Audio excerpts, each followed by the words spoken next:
The issue is this. We had a football coach here, Bob Waters, several years ago.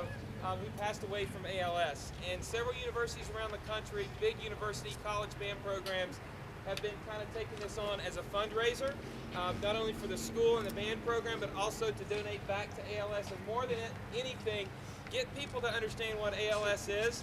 This is a college band initiative. Several bands across the country are doing this.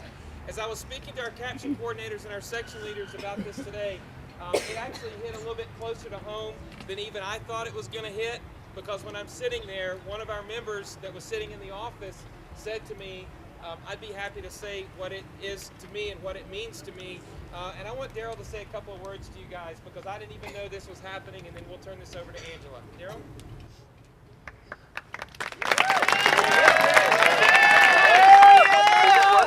Oh, okay. Sorry. I have earphones on all day. So, yes, it's true. I'm 33 years old. It took me a while to get back to grad school. In the time that it took me from when I graduated to now, there was a period of time where I did serve coffee. I did serve a lot of food. I was a server. I did work for a doctor's office that I hated that job.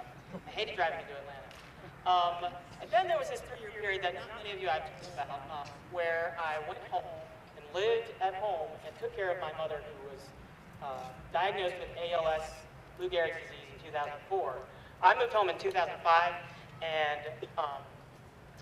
probably had one of the greatest blessings of my life to be at home with her while she was suffering through this and while our family was going through this. Now, I just want to tell you a little bit about Lou Gehrig's disease. It's been in the public consciousness of America since, can anybody tell me what big event happened on July 4th in the 1940s sometime? Lou Gehrig retired from baseball. Somebody over here, not a baseball fan, said it. Thank you very much. Yeah. So we've known about it here in America for 70 years, Charcot's disease, whatever you want to call it, motor neuron disease, or whatever it's called.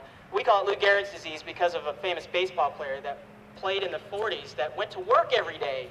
Okay, so some of you whose friends didn't come to band practice today, maybe because they were a little tired or whatever, just remember that Lou Gehrig went to work every day until the one day that he couldn't go to work because he was a little bit tired. Only this time, he was dying and he didn't know about it. And he went to the doctor, and the doctor said, it's kind of this thing. You got 2 to 5 years to go, and then that's it. So you got to retire from baseball. And then the world of baseball was done, different after that. Take from that what you will, but here's how it affects the rest of us. Me, my family, my community, you in particular. You're going to be helping out the ALS Association. What is the name of the chapter again? The Jim Catfish Hunter chapter.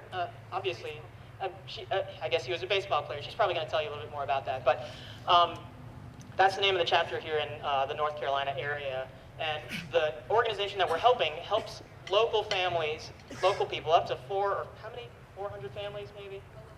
Well over 400 families just in North Carolina. It's about that in Georgia too, who are going through the same thing that I went through with my family, that my mom suffered from for those 3 years that I lived at home.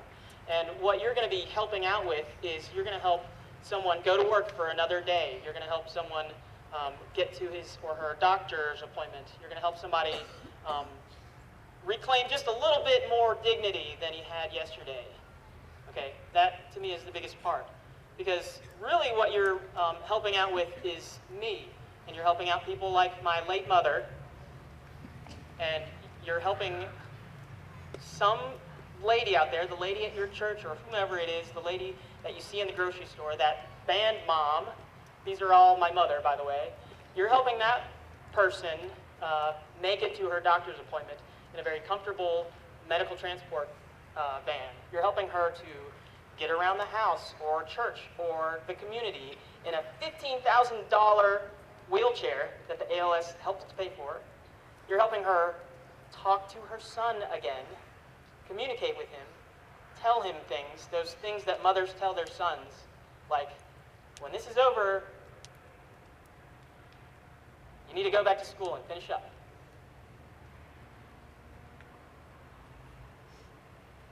That's what you're doing. That's what you're helping out with. And I'm going to turn it over to her now and let her explain to you exactly how we're going to do that. So please give her a hand and get ready to help out. Thank you so much, Daryll. Daryll is a great description does to someone.